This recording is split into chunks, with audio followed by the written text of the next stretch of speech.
Assalamualaikum warahmatullahi wabarakatuh.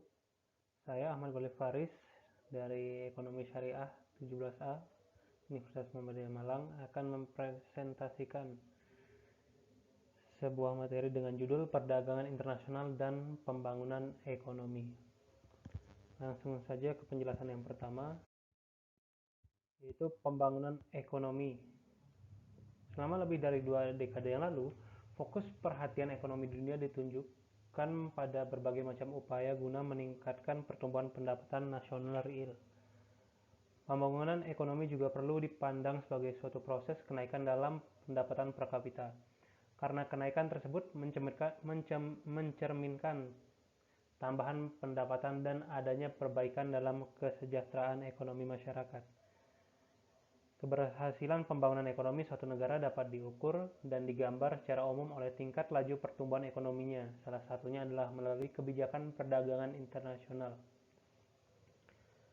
Sudah banyak studi empirik yang dilakukan untuk meneliti seberapa besar peran ekspor mendorong pertumbuhan ekonomi di suatu negara, atau hipotesis yang menyatakan bahwa ekspor akan mendorong pertumbuhan ekonomi. Selanjutnya, pro dan kontra perdagangan internasional. Jadi pertanyaannya, apakah perdagangan internasional akan mendorong pembangunan ekonomi suatu negara? Di sini ada kelompok yang pro perdagangan internasional. Adam Smith dan David Ricardo percaya bahwa spesialisasi tenaga kerja dapat meningkatkan produktivitas dan menghasilkan produk yang lebih banyak lagi, sehingga akan mendatangkan pendapatan bagi negara tersebut lebih banyak lagi.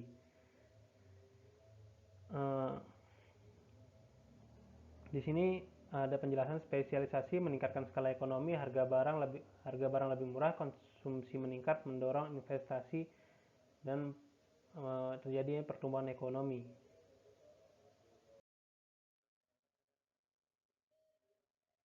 Alfred Marshall mengatakan bahwa perdagangan sebagai motor dari pertumbuhan ekonomi.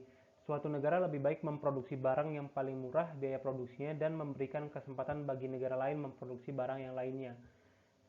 Hexer, Ohlin, dan Samuelson menemukan bahwa perdagangan internasional menciptakan efisiensi dan akan saling menguntungkan bagi seluruh negara di dunia. Nah, di sini dapat dilihat dari grafik ini, jadi muncul pertanyaan, mana kondisi yang lebih baik bagi masyarakat suatu negara, surplus or balance? Nah, di sini kelompok kontra perdagangan internasional. Menurut mereka, perdagangan internasional malah merugikan negara sedang berkembang. Dalam teori ketergantungan dan teori pertukaran yang tidak seimbang, negara sedang berkembang tetap disiapkan menjadi negara yang inferior dan dalam posisi yang kurang menguntungkan dalam sistem perdagangan dunia. Sedangkan keuntungan akan selalu menguntungkan negara yang lebih maju, menurut yang kontra dengan perdagangan internasional. Raoul Prebisch dan Hans Singer mengatakan bahwa perdagangan internasional membawa konsekuensi yang tidak baik bagi negara sedang berkembang dalam jangka panjang, karena negara-negara itu dipaksa untuk berspesialisasi menghasilkan barang-barang primer. Barang jasa memiliki elastisitas permintaan yang kecil, sehingga kecenderungan akan semakin menghancurkan nilai tukar perdagangan atau term of trade. Di sini bisa kita lihat bersama, ada rumus yang menjelaskannya. Nah, selanjutnya, Gunnar Myrdal berargumen bahwa perdagangan internasional tidak akan mencapai keseimbangan dalam hal pembayaran balas jasa faktor produksi. Negara sedang berkembang akan selalu dirugikan akibat perdagangan internasional. Sektor perdagangan tradisional akan berkembang dalam jangka pendek, namun akan semakin hancur dalam jangka panjang karena sektor ini hanya memproduksi barang primer atau barang yang murah harganya. Kemudian ada Arthur Lewis mengatakan ada ketidakseimbangan manfaat yang diperoleh oleh negara maju dengan negara sedang berkembang. Ada penghancur nilai tukar perdagangan atau TOT yang harus diterima oleh negara sedang berkembang itu.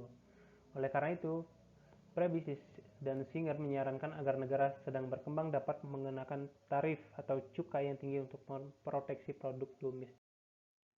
Nah, di sini ada bukti empiris dapat dilihat pada grafik ini, World Merchandise Export and GDP 1960 sampai 2008. Nah, di sini pertumbuhan ekonomi dan perdagangan internasional tidak hanya bergerak searah, bahkan pertumbuhan ekspor melebihi pertumbuhan ekonomi. Kemudian bukti empiris yang selanjutnya, namun ekspor masih didominasi oleh negara industri dibandingkan negara sedang berkembang. Bagian negara industri dari total ekspor dunia masih lebih tinggi dibandingkan NSB.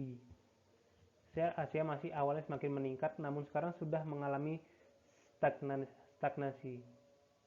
Sementara Afrika dan Amerika Latin juga masih relatif rendah dan tidak berkembang. Bisa dilihat pada tabel di bawah ini. Selanjutnya, Lukas mengatakan bahwa apabila dalam perdagangan internasional negara cenderung berspesialisasi pada barang tertentu dan tergantung pada negara lain, maka spesialisasi ini tergantung pada nilai tukar barang, sehingga juga akan berbeda pertumbuhan ekonominya. Kemudian Delas mengkaji 150 negara dan menemukan bahwa perdagangan internasional hanya memberikan dampak yang kecil terhadap pertumbuhan ekonomi. Setiap peningkatan 1% pertumbuhan perdagangan internasional hanya akan menyebabkan ekonomi tumbuh 0,85%. Pada gambar ini dapat dilihat growth in volume of world merchandise trade and real GDP 2007 sampai 2014.